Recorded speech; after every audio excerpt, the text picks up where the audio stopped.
Mapagpalang araw ka, Banong, at sa lahat ng ating kakaibigan.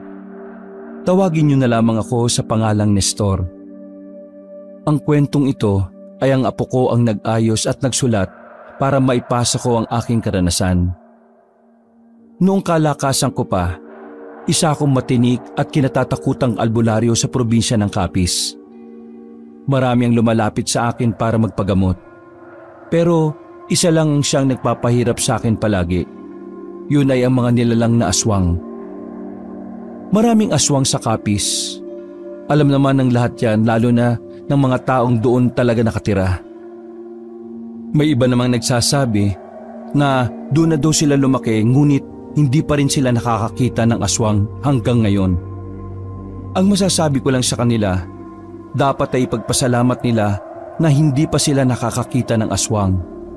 Dahil kung nakakita na sila ng aswang noon, baka hindi na nila tayo napapakinggan ngayon. Noon, talagang kahit saan ka magpunta, malaki ang tsansa na may aswang ka nang nakakaharap. Malakas ang pakiramdam ko kung may aswang ba sa paligid. Yun ang dahilan kung bakit ang daming aswang na kinatatakutan ako. Sa katunayan, pansamantalang nawala ang mga aswang noon nang dahil sa isang aswang na napatay ko. Wala pa ba mga halamang gamot na pinapakuha ko sa iyo kay paring Edgardo? Wala pa nga tay eh. Ewan ko ba? Sabi ng mga taga roon, 2 araw na raw na hindi nakakabalik si Mang Edgardo sa bahay nila. Ano na kayo nangyari doon, no? Kilala ko yang si Edgardo. Bata pa lang kami, gala na ang taong yan. Baka nagpunta na naman niya sa kung saan-saan. Pupunta ng malayong lugar at uutang sa kung sino-sino tapos uuwi. Style niyang mangutang sa ibang tao na hindi niya kilala para hindi siya masingil. Talaga? Seryoso tay? Kakaiba rin pala yan si Mang Edgardo, no? Hindi lang albularyo. Parang sindikato rin pala yan kung gumalaw. Ay nako, sinabi mo pa. Dati nga nangutang sa akin yan ng pera. Ang nangyari sa huli, ako pa nagbayad. Aba, paano nangyari yun? Siya may utang tapos ikaw pa nagbayad? Sinapak ko kasi yung mukha niya nung ayaw magbayad Ayun, basag ang nguso. Ako tuloy nagbayad para sa pagpapa-ospital ng loko. Ganun naman pala yun nangyari. Akala ko naman kung ano na. Tumayo ako sabay tapo ng tabako sa labas. Total, wala naman tayong mapapala kay parang Edgardo. Samahan mo na lang ako sa isa ko pang kakilala na albularyo. Hindi kasi tayo pwedeng papatay-patay ng galaw. Bukas, linggo, dagsana naman ang mga tao rito mula sa ibang mga lugar. Hanip ka talaga tay, no? Sobrang kilala ka na kahit sa ibang lugar. Anong hanip ako? Hanip ang Panginoon. Binigyan niya ako ng ganitong klaseng kakayahan. O sige na, iligpit mo na muna yung mga nasa lamesa. Pupunta tayo kay Francisco. Isinirado ng anak ko ang pintuan. Inakbayan ko pa siya na maglakad na kami. Si Junjun lang ang nag-iisa kong kasama sa buhay. Wala na akong asawa. Pero may mabuti at masipag akong anak. Si Junjun ang lagi kong kaagapay sa lahat. Siya ang kanang kamay ko. Kasama ko rin siya nang una kong mapatay ang isang aswang sa tulay. Pagkarating namin sa bahay ni Paring Francisco, naabutan namin siyang nakaratay sa higaan. Mas matanda sa akin si Francisco nung panahon na yon. Sa aming mga albularyo, siya ang tinuturing na kuya. Ako, 50 anyos pa lang nun. Siya, 80 na. Tulad ko, malakas pa rin. Kaya ang pinagtataka ko lang, bigla na lang siyang nagkasakit. O pare, ano nangyari sa'yo? Inablang ka yata ng sakit ngayon. Akala ko ba malalakas ang mga masasamang damo? Anong kailangan mo? Bakit ka ba nandito? Hiram sana muna ako ng mga halamang gamot Linggo na kasi bukas. Wala. Hindi ako nakakakuha. Ayos ka lang ba? Parang kakaiba yung ubo mo Ewan ko pa. Bigla na lang akong nagkasakit Mabuti pa dali na kita sa ospital kung gusto mo. Kilala ko ron. Makakadiskwento tayo sa bayad. Ay, wag na. Kilala mo ko. Hindi ako naniniwala sa medisina. Hayaan mo na lang ako rito. Kung pwede lang kitang gamutin, ginawa ko na. Sa aming mga albularyo, hindi mo pwedeng gamutin ang mga kapwa mo albularyo. Sa halip kasi nagagaling, mas lalong lalala. Wala na sa dati nating kinukuhaan. Kung gusto mo, doon ka sa kinukuhaan ko na isa pa, sa kabilang bundok. Marami ron. Maraming salamat pero sige, magpagaling ka muna pare. Nestor, ikaw ang pinakamabagis at matinik na albularyo sa atin ngayon. Nakikiusap ako sa iyo. Mag-ingat ka palagi. Ikaw lang ang pag-asa ng mga tao. Ay teka, kung makapagsalita ka naman parang mamamatay ka na. Hindi natin alam kung saan ang hangganan ng buhay. Huwag ka mag-alala. Mag-iingat ako pare. Tinapik ko siya sa balikat. Nagpaalam na rin kami sa kanya. Pakiramdam ko, Tay, hirap na hirap si Mang Francisco, no? Ayos lang kaya siya? Akayanin niya yon. Nagkibit-balikat na lamang si Junjun. Bago maging tirik ang araw ay lumakad na rin kami. Isang bag lamang ang dala namin pero may 4 na sako sa loob. Malayo-layo ang lakarin namin patungong bundok. Ayos lang naman kahit 50 na ako. Malakas-lakas pa naman ang tuhod ko noon. Makalipas ang 4 na oras, nasa paanan pa lang kami ng kabilang bundok. Hingal na kagad si Junjun. Pa, pahinga muna tayo. Pagod na ako Walang ya. Sino ba matanda sa atin? Kabata-bata mo pa ang bilis mo nang mapagod. Umupo kami sa gilid ng puno. Malakas ang hangin kaya kahit papaano ay nakakagaan sa pakiramdam. Habang nagpapahinga kami, meron kami nakitang mga bakas sa katawan ng mga puno. Mga bakas ng kalmot. Tiningnan ko yun ng maigi. Napagtanto ko na gawa yun ng isang mabangis na aswang. Tay, bakit po? May problema ba? May aswang sa bundok na ito, anak. Mag-iingat tayo. Nakita ko agad ang pagbabago ng reaksyon ni Junjun. Halatang kinabahan din siya. Huwag ka matakot. Kasama mo naman ako, ano ka ba? Hindi naman ako natatakot, Tay. Lalo na kapag kasama ko kayo. Ang inaalala ko lang paano kung pumunta pala sila sa baryo natin? Saan ba ako nakatira? Di ba sa baryo din natin? Bakit ka kakabahan? Basta. Iba talaga ako tub ko Huwag ka na mag-isip ng kung ano-ano. Masyado mo lang binabahala ang sarili mo Bumalik na rin kami sa paglalakad. Naging maayos naman ang paglalakbay namin. Hapon na nang marating namin ang kapatagan, kung saan nakatanim ang mga pambihirang halamang gamot. Ayos pala dito, Tay. Buti, nakakarating si Mang Francisco sa layo nito, no? Alam mo anak, kami mga albularyo, kahit gaano kalayo, basta para sa panggagamot, kinakaya namin. Mahalaga sa amin ang buhay ng tao. Sandali kaming napatigil ng anak ko nang maramdaman kong may paparating. Nilapit ko si Junjun sa akin. Nakuha niya kagad ang mga senyas ko kaya marahan na rin niyang dinukot ang itak niya. Tay, aswang yun? Oo, kaya ihanda mo ng sarili mo. Nakadapa lang kami ni Junjun. Lagpas tuhod ang mga halaman. Sapat na para makapagtago kami. Mga ilang sandali lang, natanaw na namin ang isang lalaking payat. Matangkad, mahaba ang buhok at walang damit pang itaas. Kita mo yan. Mukha lang nagdodroga yan pero laman loob ng tao dinadali niya. Dito ka lang anak. Haharapin ko lang. Sige, Tay, bugbugin mo. Tuwang-tuwa na naman si Junjun ng mga sandaling yon. Gusto niya talaga akong makita na nakikipaglaban sa mga kakaibang nilalang. Oy, aswang na mukhang lamok! Na 10 taon lang hindi nakakasipsip ng dugo. Pag-usap nga tayong dalawa. Tumingin siya sa akin. Pulang-pula ang mga mata niya at naglalaway. Hindi siya nagsasalita. Para siyang baliw. Ano? Hindi mo ako kilala?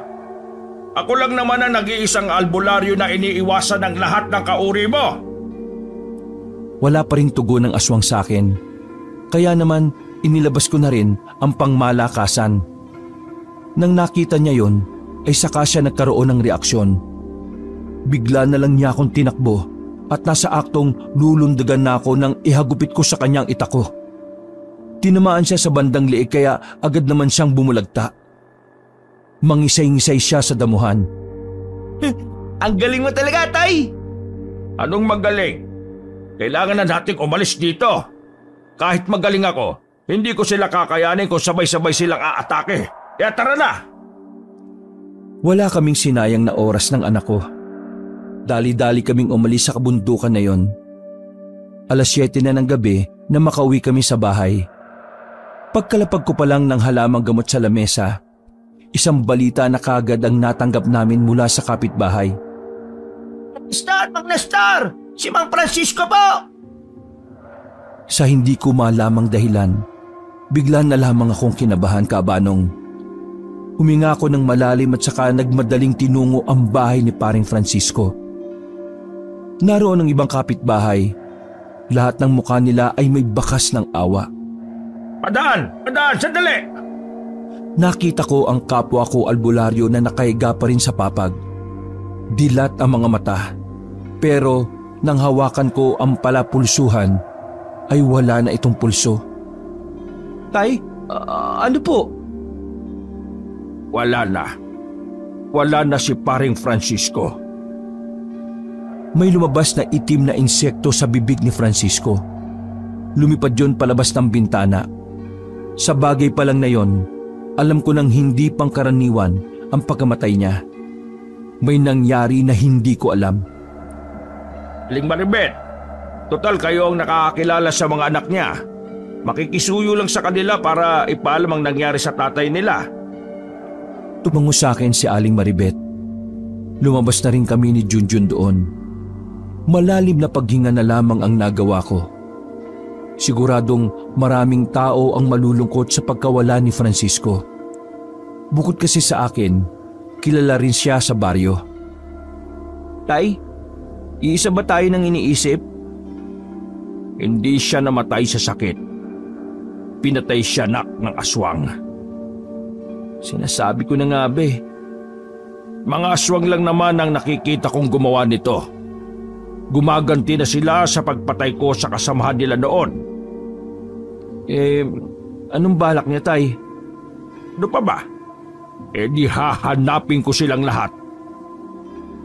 Sumilay ang nakakalokong ngiti sa akin. Pero binawi ko rin kaagad kasi naalala ko, patay nga pala si Paring Francisco. Muwi na muna tayo sa bahay. Magpahinga muna. Bukas na bukas, aalis tayo. Pupuntahan ko si Edgardo. Baka nakauwi na. Kailangan niyang malaman ang nangyari kay Francisco. Kinabukasan, hindi nga ako nagkamali ng hinala. Mabilis na kumalat sa buong baryo ang nangyari kay Paring Francisco. Pero buti na lang, wala pa ni isa sa kanila ang naghihinala na aswang ang dumali kay pare. Hindi muna nila pwedeng malaman kung sino ang pumatay kay Francisco. Kailangan maging kampante ang mga aswang na walang alam ang lahat. Naglakad na kami ng anak kong si Junjun patungo sa bahay ni Edgardo. Habang palapit kami ng palapit, kinakabahan ako. May mga nakakasulubong kasi kaming tao na parang nababahala. Binilisan namin ang lakad namin. Pagdating namin doon, naabutan namin ng mga tao sa tapat ng bakuran.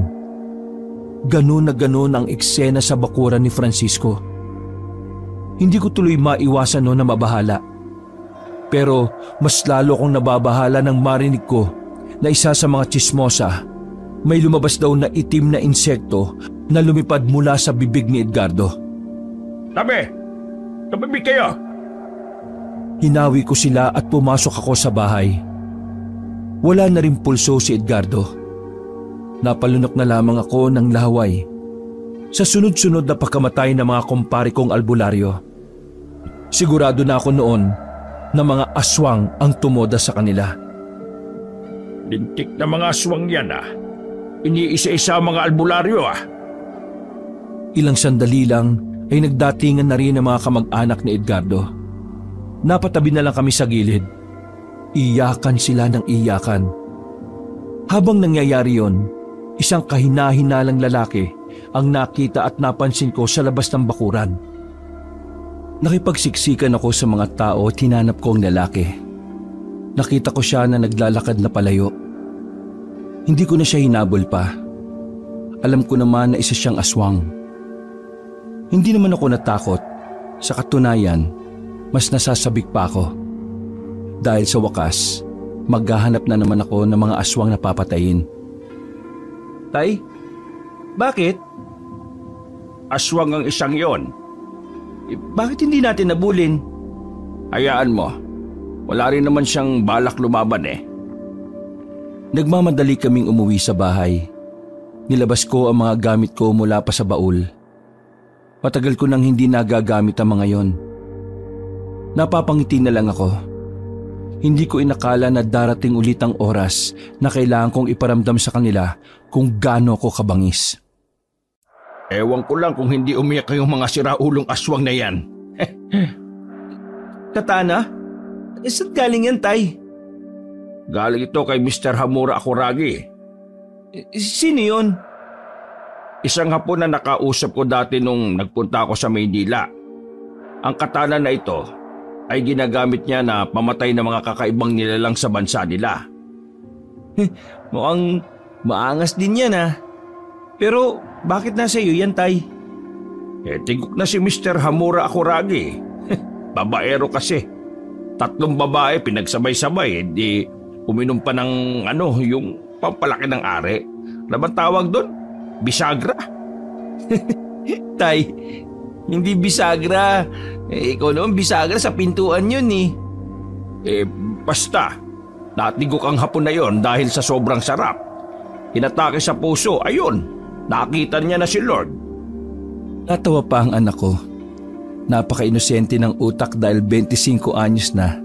Palibasa, wala pang nadadaling babae.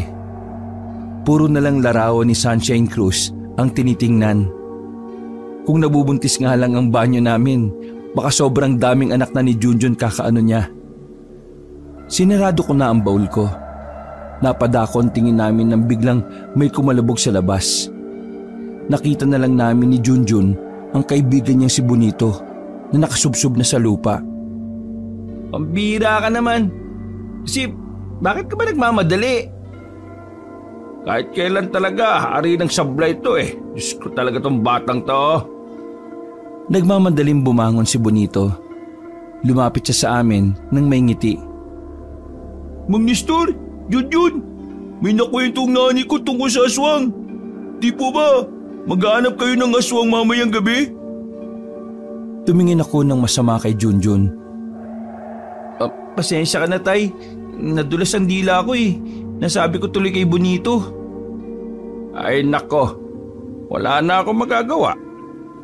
Basta Bonito, huwag ka lang munang maingay at baka mataranta mga tao Ay, siya nga pala.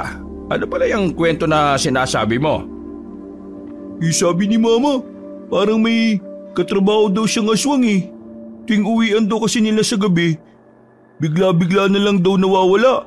Tapos, parang amoy malansa. Yun lang. Tapos, pinaginalaan ka agad na aswang? Hindi pa tapos no. Teka muna, kukwento pa ako Yung isang kasama nila Mama, buntis. Tingin daw ng tingin yung babaeng pinaginalaan nilang aswang. Tapos, sumasakit palagi yung tiyan ng buntis. Palagay ko, aswang talaga yun Bonito, kapag yung sinasabi mo ay walang katotohanan, ikaw ang totodasin ko. Paano kapag totoo? Ikaw po tutudasin ko. Ba't sira ulo ka, tatay ko yan oh. Maniwala na kasi kayo. Hindi naman ako nagsisinungaling eh. Tsaka si nanay, hindi yung chismosa. Bihira lang mag-uwi ng chismis yun sa bahay. Pero lahat totoo. Nagkatinginan kami ni Junjun. Matagal ko na rin namang kilala si Bonito. Bata pa lang si Junjun magkaibigan na silang dalawa. O sige, susubukan natin yung sinasabi mo. Kasama ako? Hindi, patulog ka sa inyo. Sasama ako. Hindi niyo naman alam kung saan yung trabaho ng nanay ko eh. Oo nga, tay. May punto naman doon si Bonito. O sige, sumama ka. Basta ayaw ko ng tatanga-tanga ha. Una kong tinataga yung mga tanga kaysa sa aswang. Ayos! Napapailing ako. Minsan, napapaisip na lang din kung bakit sa dami ng pwedeng maging kaibigan ni Junjun, kinaibigan niya si Bonito na hindi ko malaman kung matino o sira ulo.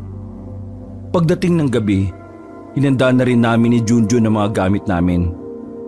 Yung katana ko ay isinokbit ko na rin sa likuran ko. Ibinigay ko naman sa anak ko ang pana. May palaso yun na ang dulo ay binabad sa bawang at asin. Oh, nasaan na yung kaibigan mo? Di ko alam dun. Ang sabi ko kanina, 7:00 dapat nandito na eh. Palis na kami nang makita namin paparating si Bonito. Ang daming nakakabit sa katawan niya na bawang. May dala-dala rin siyang itak. Hindi mo ba may tatago yung itak na yan? At saka, saan mo pinagkukuha yung bawang na yan? Baka mamaya paninda pa ng lola mo yan ha? Sasauli ko naman po kinabukasan, Mang Nestor eh. Isara ulo din pala itong taong to no? Tara na nga. Nauna na akong naglakad sa dalawa. Sumakay kami ng tricycle. Hindi naman kalayuan ang sinabi ni Bonito. Maya-maya lang, binaba na rin kami sa gilid ng kalsada. Madilim at matataas ang punong naroon. Ang bukod tanging may liwanag doon ay ang factory sa hindi kalayuan. Ayun na yung factory. Tara, lakarin na lang natin. Oo, teka. Alam mo ba kung ano yung mukha ng sinasabi mong pinaghihinalaan ng nanay mo na aswang? Napangiti ng pilit si Bonito sa akin. Huh? Diyos ko, pambihira. Sige, ako nang bahala. Nararamdaman ko naman kung sino yon. Dito na lang tayo maghintay. Dito rin naman dumadaan yung mga trabahador kapag labasan na nila eh. Lapit na yun. Hindi nga nagtagal. Lumabas na ang mga nagtatrabaho sa factory. Kasama na roon ang nanay ni Bonito, kaya bigla na lang siyang nagtago sa likuran namin. Isa-isa kong pinagmasdan ng mga dumadaan na tao. Pero nakasakay na lang sila ng tricycle ay wala naman akong naramdaman na kakaiba. Dito, wala naman na. Nasaan? Wala rin yung kasamaan nila nanay na buntis eh. Baka hindi pumasok. Hindi. Sabay silang umalis ni nanay kanina eh. Halik kayo. Baka nasa lupa kasama yung babaeng aswang. Kahit naiirita na ako ay sumunod na lang ako. Umikot kami sa likod ng factory. At hindi nga nagkamali si Bonito. Nandun ang dalawang babae. Isang buntis, isang hindi. Pinakinggan namin ang pinag-uusapan nila. Sumama ka na lang sa akin. Sinasaktan ka naman pala ng asawa mo eh. Kung sasama naman ako sa iyo, mas lalo siyang magagalit. Akong bahala. Aalagaan kita. Isusumbong natin siya sa mga pulis kapag sinaktan ka niya. Sumama ka na sa akin. Ligtas sa pupuntahan natin. Tapos, sabay pa tayong papasok at sabay tayong uuwi. Hindi na nakatiis ang kalooban ko nang marinig ang ginagawa ng aswang. Dinukot ko ang katana ko at sumampa sa mataas na bakod sa pamamagitan ni Junjun at Bonito. Nagulat ang dalawang babae nang lumitaw ako. Lalong-lalo na ang babaeng aswang na nagpapanggap lang na tao. Hoy, ikaw, buntis! Layuan mo yan! Nagtataka ang babaeng buntis. Hindi niya malaman kung ano ang sasabihin. Nang makasunod sa akin si Junjun at Bonito, hinila ang buntis palapit sa akin. Aswang ka! Ramdam na ramdam ko presensya mo! Walang ano-ano, bigla na lang siyang nagbago ng anyo. Tatakas pa sana siya nang bigla ko siyang habulin at tagain.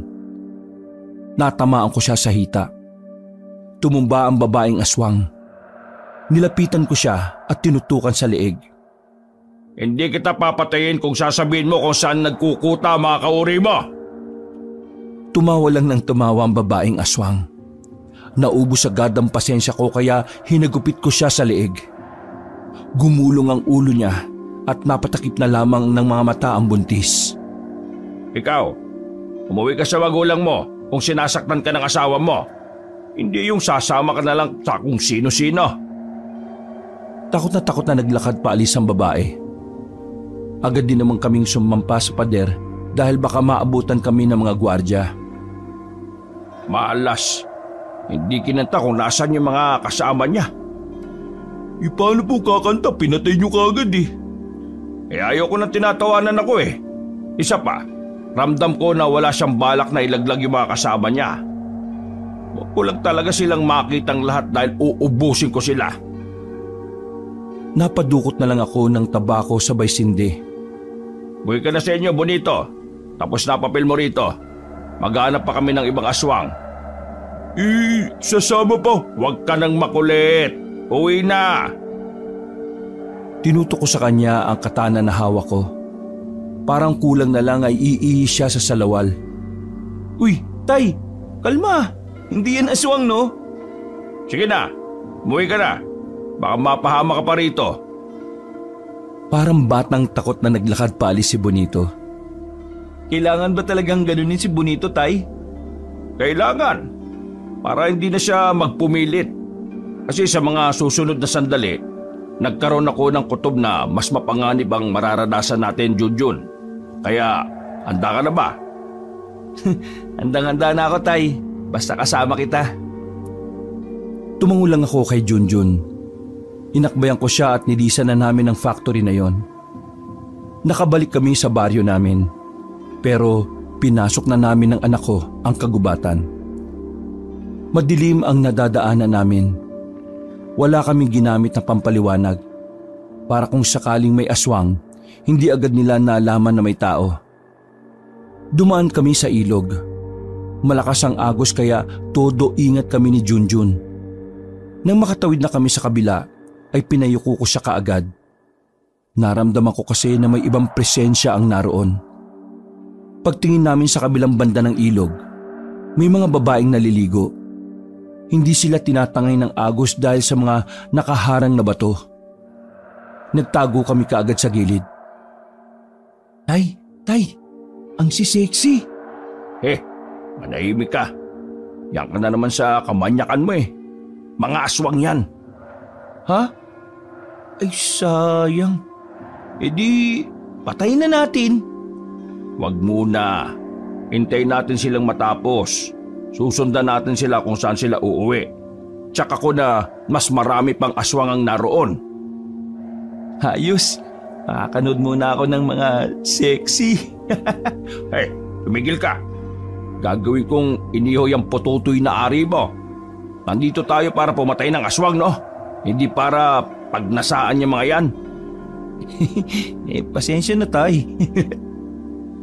Nilabas ko na naman ang tabako ko. Nakaupo lang kami sa likuran ng malaking bato. Naririnig pa namin ang mga kababaihan na tuwang-tuwa. Maharot sila na parang mga normal na babae lang. Napangisi na lang ako. Alam ko na kasi ang ganoong klase ng taktika. Nangaakit sila ng mga taong mapapadpad sa ilog. Sa halos kalahating oras na paghihintay namin, napansin na lang namin na nagbibihis na ang mga babae. Anak, maganda ka na. Sige po, Tay. Habang naglalakad ang mga babae, palihim kaming sumunod sa kanila. Bawat hakbang, sobrang iniingatan namin. Masyado kasing sensitibo ang mga pandinig nila, lalo na ang mga babaeng aswang. Tay, kanina pa tayo nakabuntot dito. Walang hangganan yatang destinasyon ng mga yan eh. Maging pasensyoso lang tayo. Maya-maya, makakarating rin tayo sa kanila. Dumaan pa ang ilang minuto. Nakita na rin namin ang parang isang baryo. Doon sila pumunta. Pagsilip namin, maraming nakatira. Isa lang ang ibig sabihin nun, dumami na ang mga aswang. Kaya pala lumalakas na ang loob ng mga hayop kasi marami na sila. Hindi tumugon sa akin si Junjun sa tabi ko. Pagtingin ko sa kanya, nakahiga na siya. Naalarma ako kaya agad ko siyang inasikaso. Anak! Bigla na lang may mga naglabasang aswang mula sa dilim. Nasa 3 sila. Puro lalaki. Nakapako na lang sa liig ni Junjun na meron ng nakabaon doon na parang kasing laki ng pako. Anong ginawa niyo sa anak ko? Muli kong binunot ang katana sa likuran ko. Nagsimula na rin silang umangil na parabang mababangis na tigre. Wala akong pinatawad sa isa sa mga aswang na yon. Ako ang unang lumusob. Hindi ko na sila hinayaang makadampi sa akin. Wala pang 1 minuto ay napatay ko na kagad silang 3. Pagkatapos, binalikan ko si Junjun. Nanlalamig na ang palad niya. May laso ng tumarak sa liig niya. Kaya naman binuhat ko kagad siya. Nagawa ko siyang iuwi sa bahay pero dahil sa halos 1 oras at kalahati rin ang nasayang, nahuli na ang lahat. Natulala ko sa kanya habang nakahiga siya sa papag. Para lang siyang natutulog. Pero alam ko sa sarili ko na noong mga sandaling yun, wala na ang anak ko. Sobrang sakit ang pagkawala sa akin ni Junjun. Noong mga panahon na yon, sinisisi ko ang sarili ko. Kung hindi ko na lang sana isinama si Junjun sa bawat lakad ko, hindi niya yun sasapitin. Inabot ako ng umaga kakatitig lang sa kanya, Kabanong. May ilang mga tao na nga rin ang nakakakita dahil malawak ang pinto namin. Maya-maya lang, biglang dumating si Bonito. Halatang kagigising lang niya dahil sa laway na natuyo sa labi at sa masagana niyang muta. Junjun! Anong nangyari kay Junjun? Mang Nestor! Junjun! Nilapitan niya si Junjun. Napahagulgol ng iyak si Bonito nang malaman na ang kanyang matalik na kaibigan ay wala na. Tahimik lang ako sa gilid. Pero hindi ko may kakaila ang sakit na makikita rin sa mga mata ko. Mang Nestor! Bakit? Ano nangyari sa kanya? Ayos ba si Junjun nung pinauwi niyo ako? Inuga-uga niya pa si Junjun sa pagbabaka sakaling dumilat pa. Pero hindi na. Natigilan lang siya nang makita ang butas sa liig na pinagtanggalan ko ng parang pako.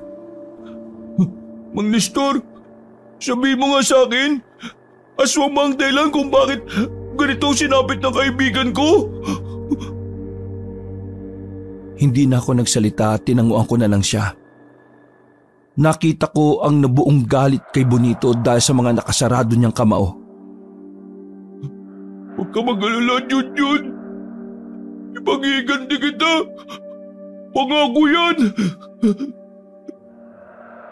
Lumabas si Bonito ng bahay na puno ng galit.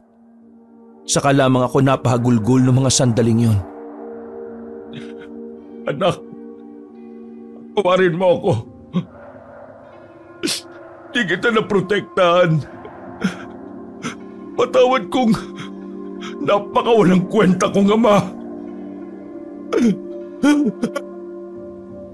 Kabanong, mula nang mawala sa akin si Junjun, nasira ang lahat ng plano ko sa buhay. Lalo na ang pagpuksa sa mga aswang. Nalulung ako sa alak. Walang araw na hindi ko nilunod ang sarili ko sa alak. Sa halos 1 buwan na wala ang anak ko, ang tanging kasama ko lang ay alak.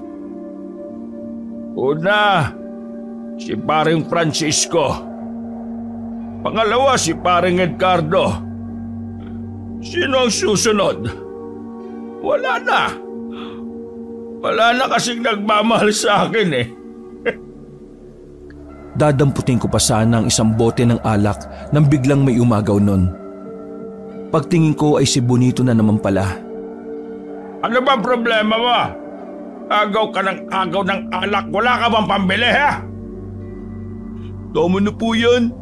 Makakasama po sa kalusugan nyo. At kailan ka pa naging doktor? Tao ka? Sino ka ba? Bakit ka nakikialam? Hindi po gusto ni Junjun na pinapabayaan yung sarili nyo. Huwag ka nga magsalita ng parang parte ka ng pamilya namin. Ano naman kung laklak ako na ito ng laklak?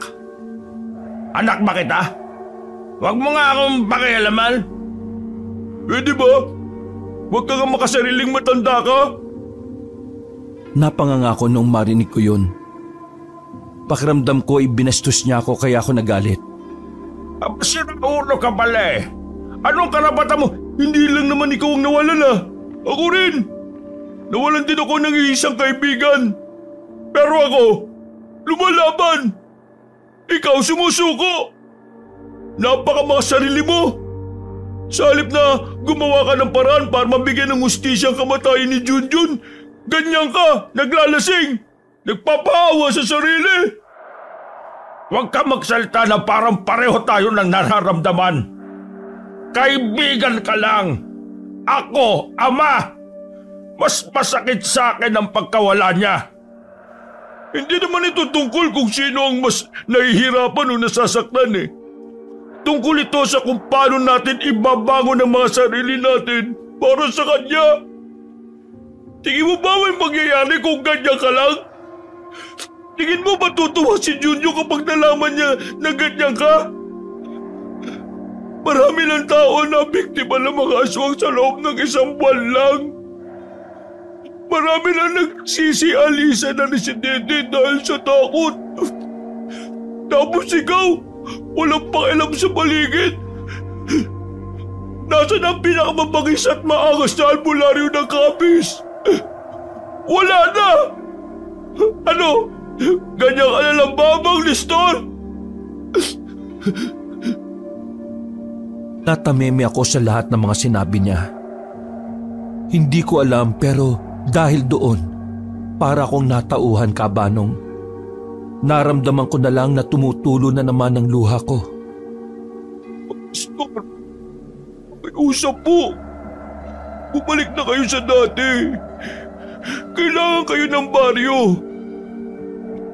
Kung talagang mahal niyo si Junjun, magtutulungan tayo para makamit ang hustisya at ang kapayapaan sa lugar na ito. Hindi ko alam. Hindi ko na alam ang gagawin ko. Buhat nang mawala si Junjun, pakiramdam ko wala na akong kwentang ama at albularyo. Napatigil ako sa pagsasalita nang bigla kong tumaob sa kinauupuan ko. Naramdaman ko na lang na sumakit na ang bandang panga ko. Sinuntok pala ako ni Junjun. Sa laki ng kamao niya, sulido talaga ang naramdaman ko. Ano mo ako sinuntok, Bonito? Para magising ka sa katotohanan. Ano? Gusto mo isa pa? Para magising ka na talaga? Sandali. Tumigil ka muna. Ano? Ayop ka. Masakit eh. Nakadikit na ako sa dingding nun. Nabawasan din ang tama ko. Pagtingin ko kay Bonito, ibang-iba na ang aura niya. Hindi na siya yung dating mukhang isip bata. Marahil binago siya ng mga nangyari kamakailan lang. Lalo na ang pagkawala ni Junjun.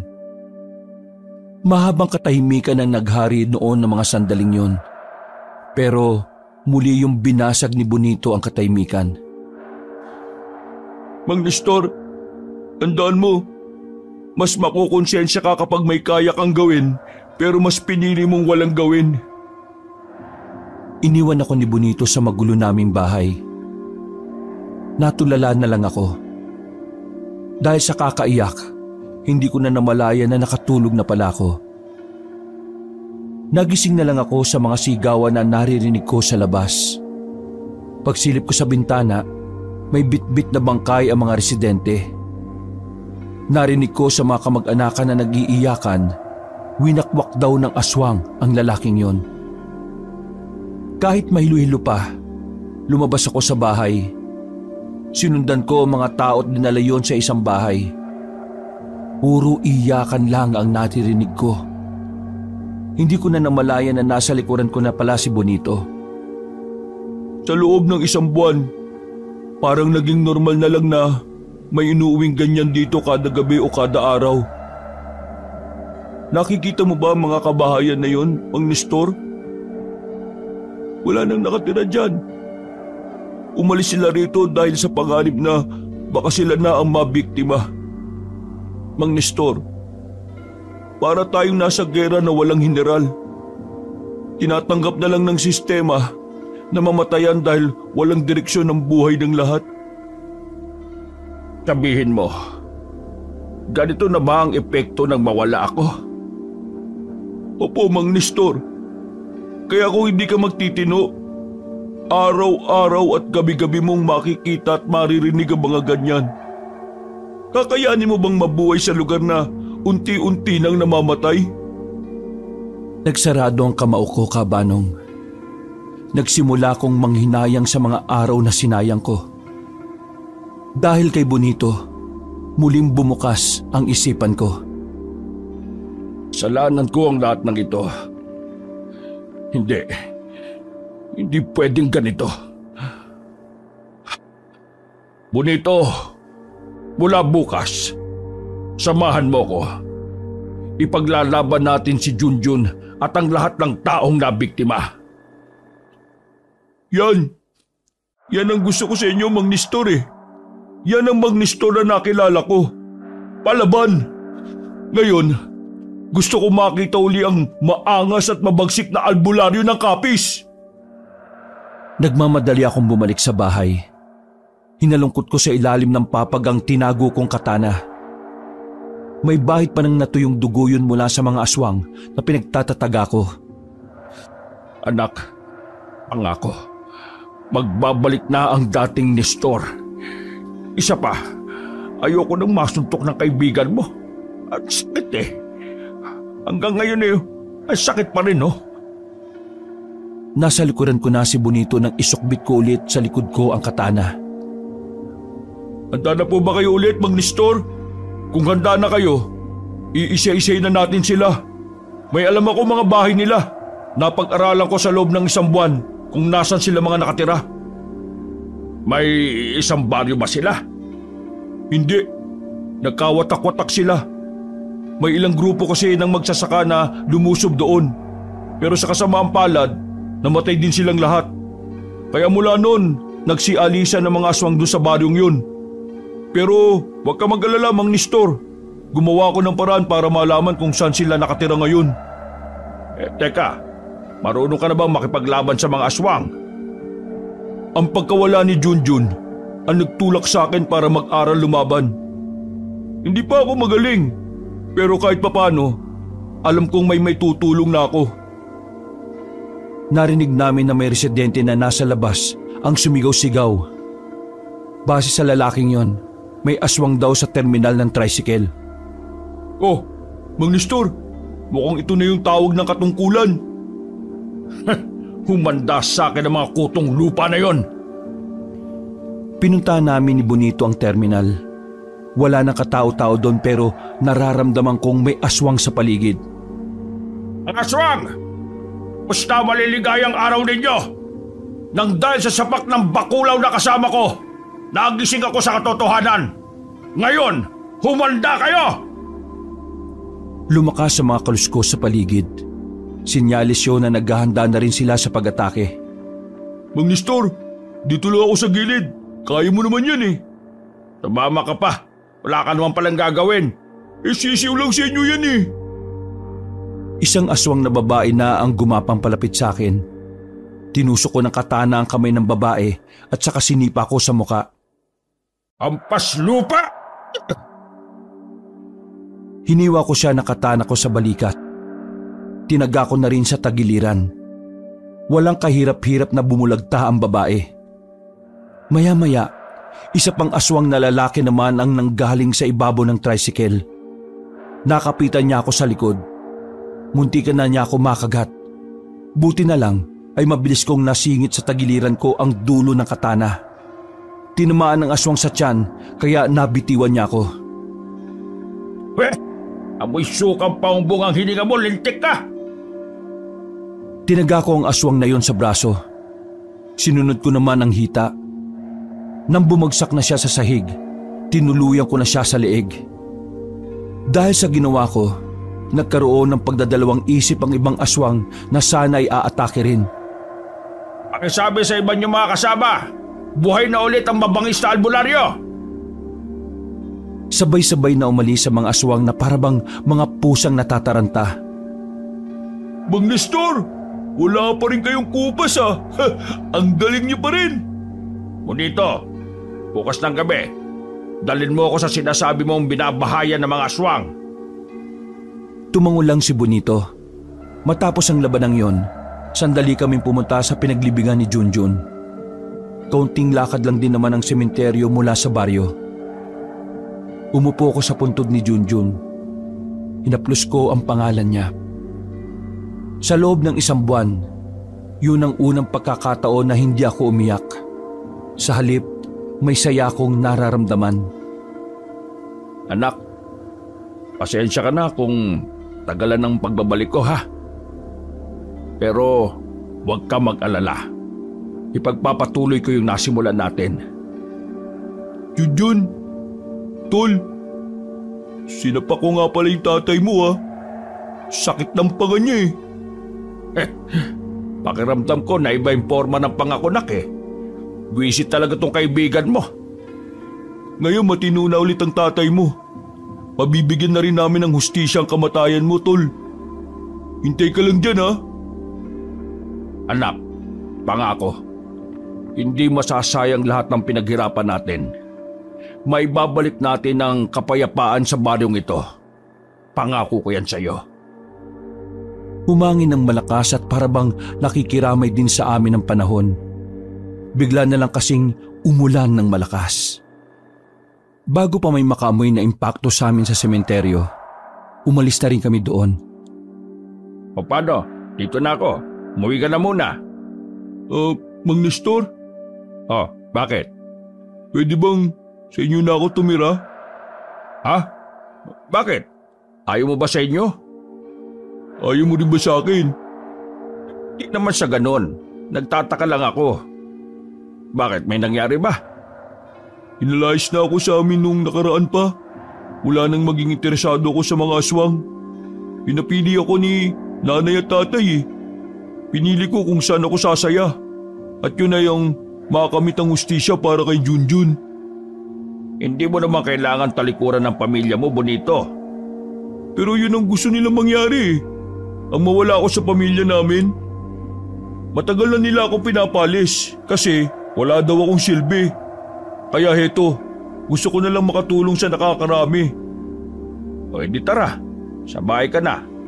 Baka maiyak ka pa eh. Magmula ngayon, tayo na ang magkapamilya. Po? Talaga, Mang Nestor? Ayaw mo yata eh.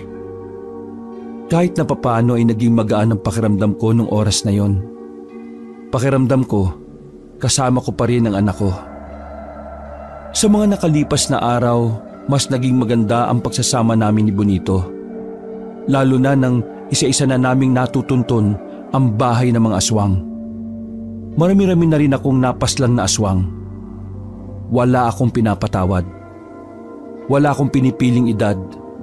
Basta banta sa kalikasan ng mga tao, pinapaslang ko. Walang pagdadalawang isip. Tay Nestor, yun na yung isa sa mga bahay na naman ko dati. 5 na yan. Malayo pa lang eh, ramdam ko na kagad ang presensya nila. O sige, alerto ka Bonito. Tutudasin natin ang mga yan ng walang pahirap-hirap. Ano pa nga ba? Nauna akong tumayo at umalis sa pinagtataguan namin. Tamang masid muna si Bonito bago siya sumunod sa akin. Nang ilang metro na lang ang layo ko, sinenyasan ko na siya. Lumapit kami mismo sa harapan ng bahay. Ang iingay nila sa loob. Hindi nila kami naramdaman. Bonito, akin na ang gas at saka posporo. Pagkakuha ko nun, sinilaban ko ang tapat ng bintana. Wala pang 10 segundo, nagtakbuhan na sila palabas ng pinto. Kinagulat nila na naroon kami. Hindi nila alam kung ano ang uunahin. Kung bahay ba nilang nasusunog o kaming nasa harapan nila. Pasensya na. Naitapo ko kasi yung tabako ko sa bahay niyo eh. Sino kayo? Kailangan ko ba talaga magpakilala? Nagbago ang mga itsura nila. Mababangis na ang mga anyo nila. Naglalaway at nag-uuslian ng mga matatalim na ngipin. Mga labastangan, anong karapatan niyong sunugin ang pamamahay namin? Mga mabababang tao! Ay! Huwag kang ngang mainitin ang ulo. Kalmado kung... Mabilis na gumapang ang lalaki palapit sa amin. Kaso hindi siya umubra sa husay ko. Nanlaki na lang ang mga mata nila nang makitang nasubsob ang lalaking aswang. Tumatagas ang dugo sa leeg. O kayo, magpaalam na kayo sa kinikilala niyong Diyos. Gumalaw na rin kaming dalawa ni Bonito. Walang nagawa ang mga aswang kundi ang umilag lang ng umilag. Nakakapikon, hindi man lang lumalaban ang mga tukmol. Naglabas ng palaso si Bonito. Pinagtititira niya ang mga aswang na gumagapang sa kung saan-saan. Naubos niya ang 6 na palaso pero isa lang ang tinamaan doon. Kaunting ensayo pa. Tatakas pa sana ng 3 aswang pero hindi ko sila pinayagang makalayo. Kahit na may edad na ako, mabilis ko pa rin nahabol ang isa sa mga aswang. Hinawakan ko siya sa damit at tinarak ang katana. Bonito, ngayon na! Dumukot si Bonito ng 3 kutsilyo na katamtaman lang ang laki. Isa-isa niyang pinukulang kutsilyo sa paalis ng mga aswang. Kahit na may kadiliman ay nagawa niyang patamaan ng 3 sa ulo. Diyak ka pala magaling eh, at hindi sa pagpapala. Tsamba lang. Buong akala namin ay naubos na namin ng mga aswang doon. Pero nagulat na lang ako nang biglang may lumundag sa likuran ko. Kinalmot ako ng lalaking aswang sa likuran. Mahaba ang pagkakakalmot pero hindi ko yun ininda. Hinarap ko siya at ilang sandali lang, nakabuka na ang dibdib niya dahil sa malaking hiwa. Lintik na aswang to ah!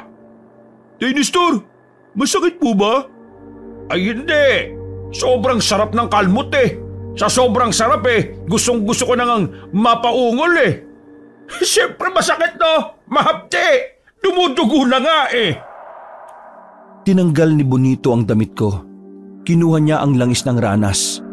Katumbasyon ng alkohol, pero mas mahapdi at mas matapang. Mabisang panglinis ng sugat galing sa mga kalmot at kagat ng aswang. Kailangan kasing malinis kagad ng sugat lalo na kapag kalmot yun ng aswang. Malaki kasi ang tsansa na maimpeksyon dahil mas marumi ang kuko ng mga aswang. Aray! Isit ka naman! Dahan-dahan lang! Pinadapa niya ako sa lapag na nilatagan lang niya ng damit. Nililinis niya ang sugat ko na parabang ang dami-dami niyang alam sa panggagamot. Halos maihi-ihi ako sa sobrang hapdi nun. Parang namanhid ang buong likod ko. Pero kalaunan din naman ay nawala ng kaunti ang kirot. Tiklo pala kayo sa mahapding sugat eh.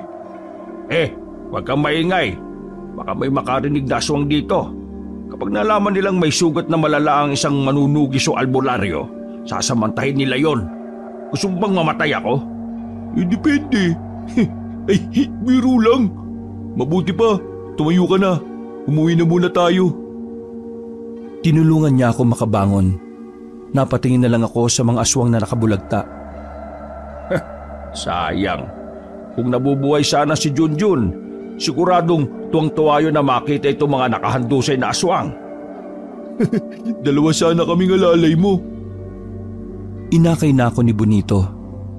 Nang makabalik na kami sa baryo, lahat ng madadaanan namin ay nagbibigay galang sa akin. Para na talaga akong artista noon na mas lalo pang sumikat.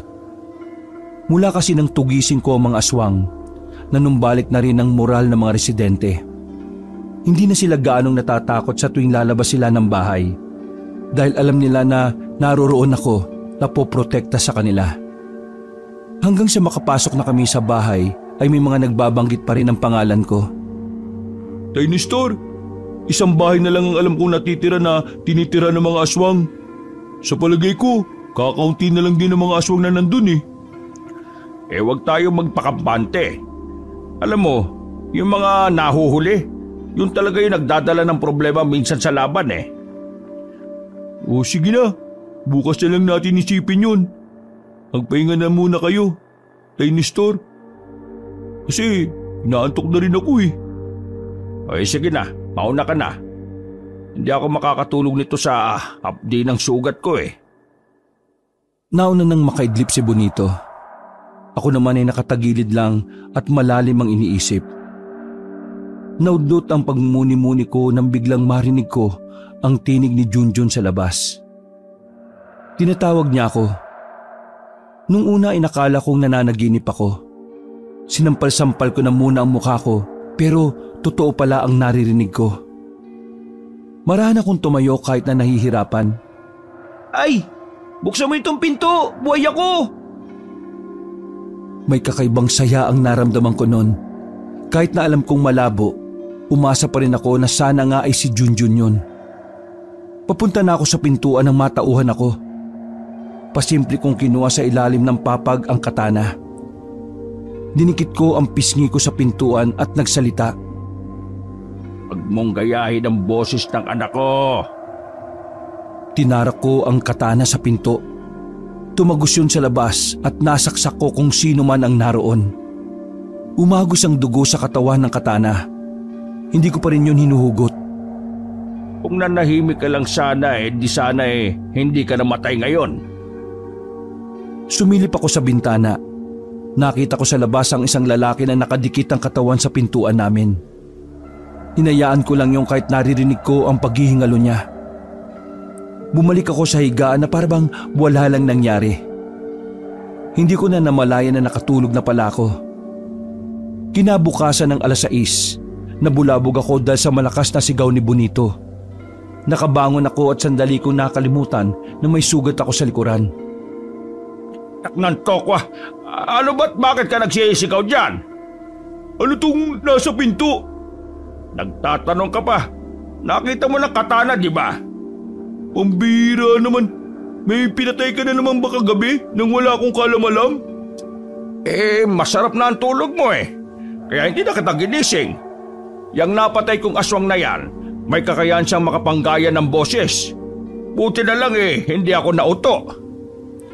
Bumuntong hininga na lang si Bonito. Pinagtulungan naming alisin ang bangkay ng aswang sa pintuan. Inilagay namin sa drum at sinunog yon. Bonito, bumili ka nga ng tsaa kay Aling Paring. Bili ka na rin ng pandesal kay Tatang Dorito. Umalis si Bonito at wala pa itong damit pang itaas.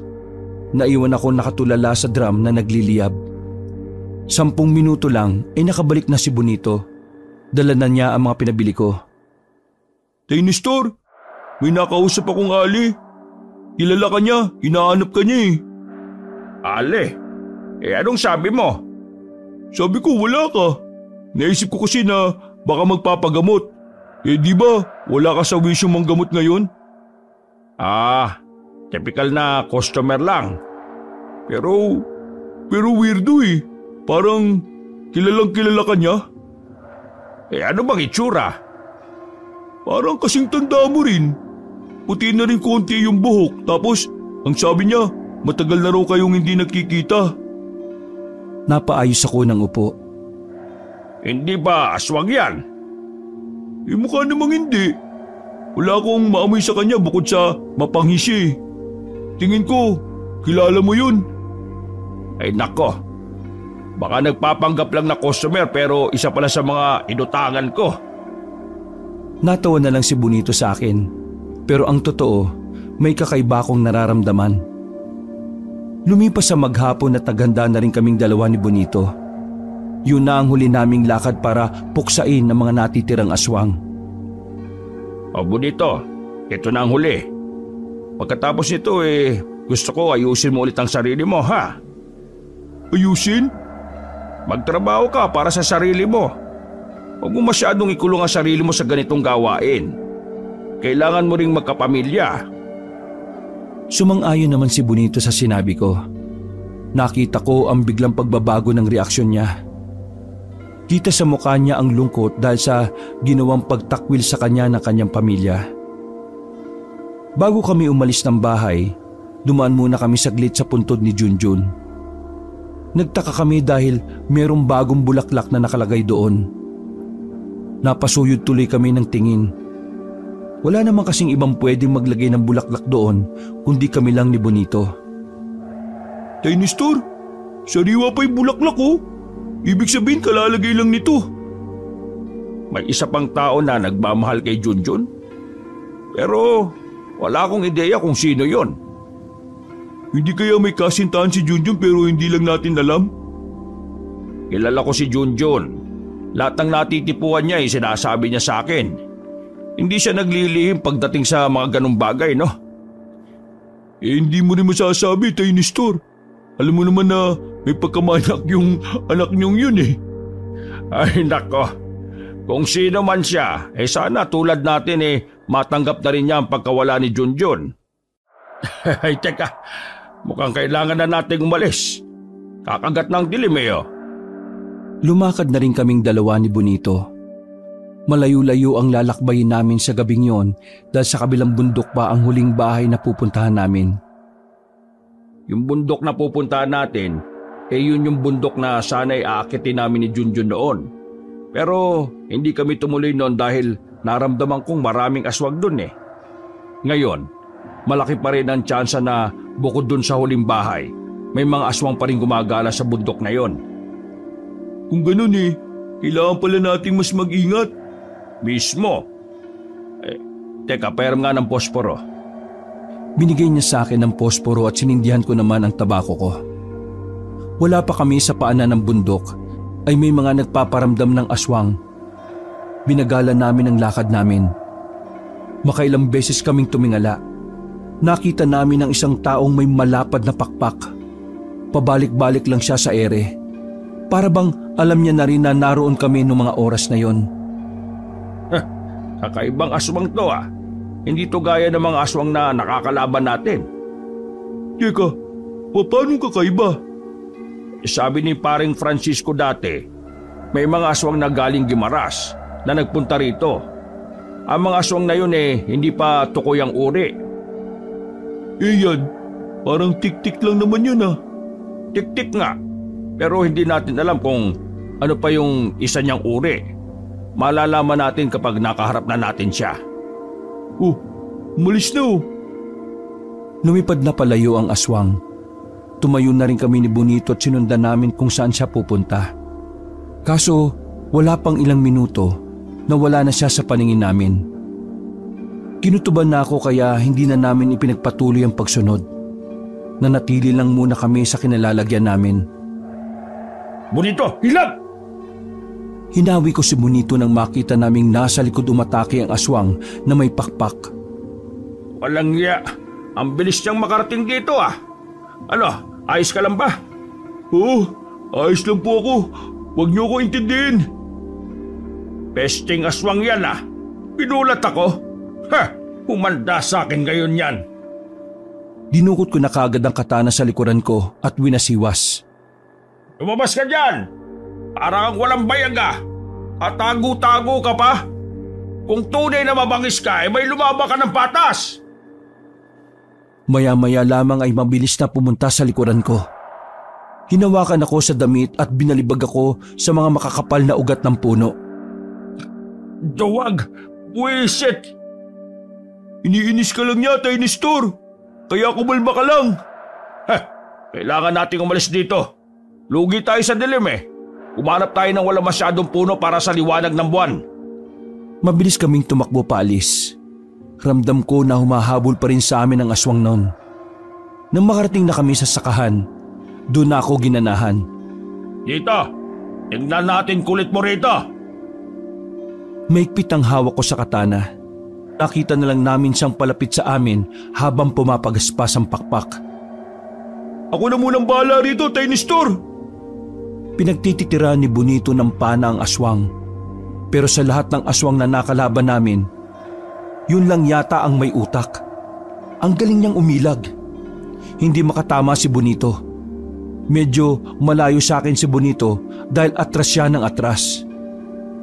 Kaya na makalapit sa kanya ang aswang, hindi ko rin sila agad naabot. Nahiwa ng kuko ng aswang si Bonito sa dibdib. Bumagsak siya ng dahil doon. Huwag niyo ako intindihin!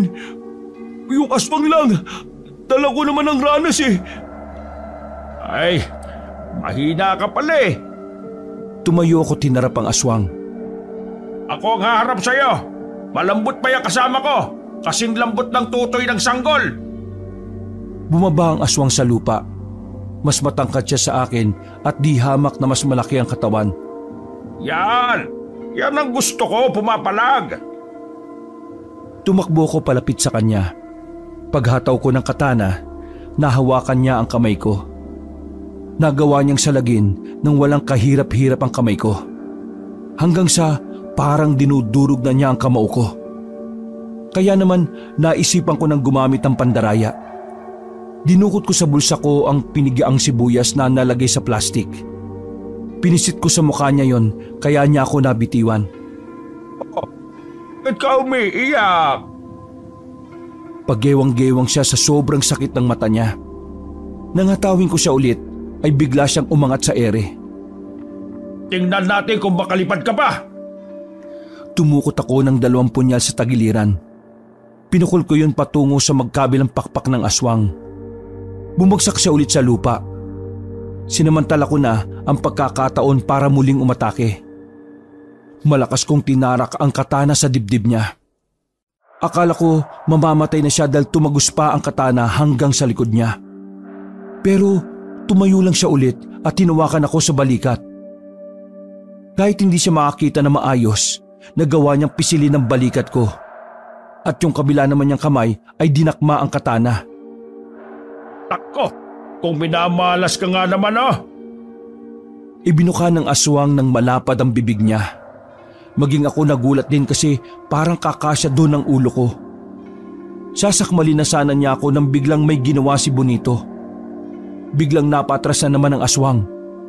Pagtingin ko kay Bonito ay patawa-tawa pa siya. Mang Nestor, sa tirador pala ako magaling, hindi sa pana eh. Sira ulo, tumatawa ka pa? Bago pa makabalik sa katinuan ng aswang, hinagupit ko na ng katana ang kanyang leeg. Matigas ang leeg ng loko kaya 3 beses ko itong inulit-ulit. Kalaunan, bumulagtan na rin ang aswang. Sinipa-sipa ako ng mahina sa katawan pero hindi na siya gumagalaw. Hindi man lang ako nahirapan. Oo nga, ako yung hirap na hirap eh. Mas mahirapan ka kapag nilagyan ko ng gamot yung sugat mo. Ha? Pagkatapos kong paslangin ng aswang na yon ay inasikaso ko muna si Bonito. Naghari ang sigaw niya sa kagubatan sa sobrang hapdi ng nilagay ko na gamot. Makalipas lang ng halos 1 oras, ipinagpatuloy na rin namin ang paglalakbay. O ano? Kaya mo bang maglakad? Bakit naman hindi? Paano man ang pinanlalakad ko, hindi naman dibdib eh. Habang tumatagal, nagiging siraulo ka talaga, no? Ganun talaga kapag komportable na. 1 oras pa ang dumaan at nakita na rin namin ang bukod tanging bahay na nasa gilid ng sakahan. Kahit hindi pa kami lumalapit, ramdam at amoy ko na ang mga aswang na nasa loob. May kalakihan ng bahay, kahit nagawa lang yun sa kahoy. Kaya naman siguradong marami sila sa loob. Ano? Lunugin na lang natin. Wag, maamoy nila yung gaas. Hindi naman niya katulad ng mga tangang aswang na nasunog natin. May nararamdaman ako na parang isa sa kanila mabangis. Kaya lumapit tayo, dahan-dahan. Tara. Bago kaming tuluyang makalapit ay siniguro naming walang nakakakita sa amin. Sinamantala namin habang parang abalang-abala ang mga tao sa loob. Papasukin na sana namin ang bahay nang biglang may lumabas na aso. Nestor, aswang din ba yan? Oo, pero sana hindi marunong tumahol. Nagkatinginan kami ng aso na parang alam niya ang gagawin namin. Maya-maya, nagulat na lang kami ni Bonito nang biglang sumigaw ang aso. Putya, hindi nga tumatahol. Sumisigaw naman. Paano nakapagsalita yun? Pambihira oh. May mga aswang na kayang magsalita kahit na nakaanyong hayop sila. Naalarma ang mga nasa loob. Nagsilabasan sila at halos lahat sila ay puro babae. Bonito, tirador ka ba ng mga chicks gaya ni Junjun? Tiradorin mo na yung mga yan! Mabilis na binalahan ni Bonito ng pako ang tirador. Isa-isa niyang tinirador ang mga babae na nagluluwaan ng mga dibdib. Bulagta kaagad ang iba. Ang iba naman ay nagsisilundagan papunta sa amin. Pero dahil magaling ako, wala ni isa sa kanila ang makadampi sa amin. Lahat ng lalapit ay sumisirit na lang bigla ang dugo. Makalipas lang ang ilang minuto, ay patay na silang lahat. Maging yung aso na naging tao ay dinamay na rin namin. Ay nako, kakakulit talaga ng mga babae kahit kailan ano. Buti nga hindi sila nagbunganga habang lumulusob eh. Natigil ang pag-uusap namin na may isang matandang babae ang lumabas ng bahay. Napansin kong nawala ang ngiti sa mukha ni Bonito. Celia? Celia? Magkakilala kayo? Anong ginagawa mo rito? Tay Nestor, yan yung matanda na naghahanap sa'yo eh. Siya ang asawa ko na matagal na kaming iniwan. Kumusta ka na, Nestor? Sabihin mo sa akin, bakit ka naging aswang? Dahil ito ang landas na gusto kong tahakin. Ang maging mataas kesa sa tao. Umalis ka't iniwan mo kami para sa ganyang buhay. Kailan mo ba huling ginamit ang utak mo? Nestor, ang maging tao ay isang pagiging alipin ng lipunan. Bakit hindi mo na lang ako samahan? Anahimik ka! Mga aswang ang dahilan kung bakit namatay si Junjun. Tapos gusto mong sumama ako sa'yo? Isa kang malaking tanga! Paano mo nagagawang sikmurahin na maging kagaya nila samantalang sila rin ang pumatay sa anak natin? Kapalaran ni Junjun nang mawala sa mundo. Ganon ang kapalaran ng mga tao.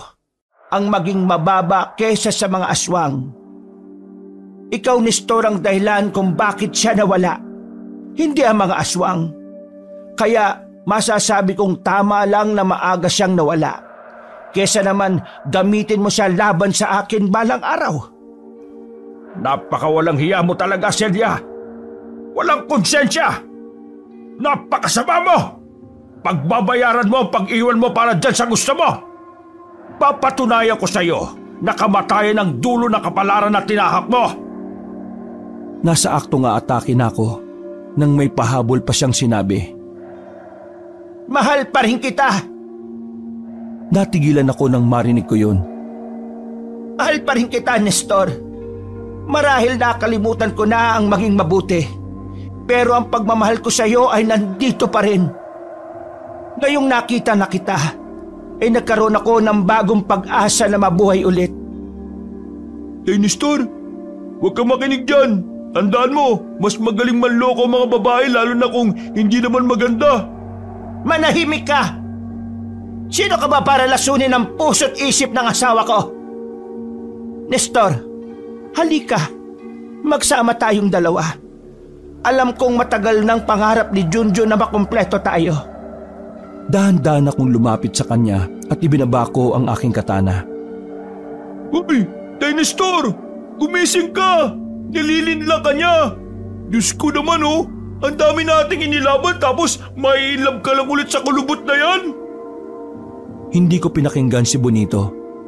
Hinarap ko si Celia. Nakangiti siya, tinawakan pa ang pisngi ko. Patawad kong nasira ang pamilya natin. Pero muli tayong magsama. Bubuo tayo ulit ng pamilya. Manahimik ka! Menopause ka na, paano ka magkakaanak? Pamilya-pamilya ka pa dyan. Celia, alam mo ba yung salitang English na joke? Ha? Anong joke? Nagulat na lang siya sa ginawa ko. Tinara ko kagad ang katana sa kanya at tinaga siya sa leeg. Tumumba siya kaagad habang sumusuka ng dugo. Traidor ka! Ramdam ko masamang balak mo kaya hindi mo ako maiisan, ano? Alam ko rin na mas malakas ka sa akin. Kaya kailangan kitang traidorin. Tay Nestor, ang galing mong umarte ah. Napasakay mo ako dun. Pwede ka maging artista. Ang role mo, tanga-tangahan. Celia, magpahinga ka na. Tapos na ang tadhana ng grupong binuo mo. Huminga ako ng malalim. Sinilaban na rin ni Bonito ang katawan ni Celia at sinunod naman ng iba. Tara na, Bonito. Ngayon, tayo na ang tunay na magkapamilya. Inakbayan ko si Bonito at nilisan na rin namin ang lugar na yon. Naubos namin ang mga aswang kaya muling nanumbalik ang kapayapaan sa buong Capiz. Wala na kaming nabalitaan na may aswang doon. Makalipas ang maraming taon ay sa Maynila na kami nanirahan ni Bonito. Dito na rin siya nagkapamilya. Nagkaanak siya ng 7 at isa sa mga anak niya ang tumulong sa akin para maisagawa ang mahabang liham na ito. Sa aking karanasan, Kabanong, masasabi kong hindi nga talaga permanente ang maraming bagay sa mundo. Lahat nawawala pagdating ng panahon. Pero ang mahalaga, kahit mawala man sila, nakatatak pa rin sila sa ating puso't isipan. Kaya hanggang ngayon, buhay na buhay pa rin sa alaala ko ang aking anak na si Junjun. Wakas,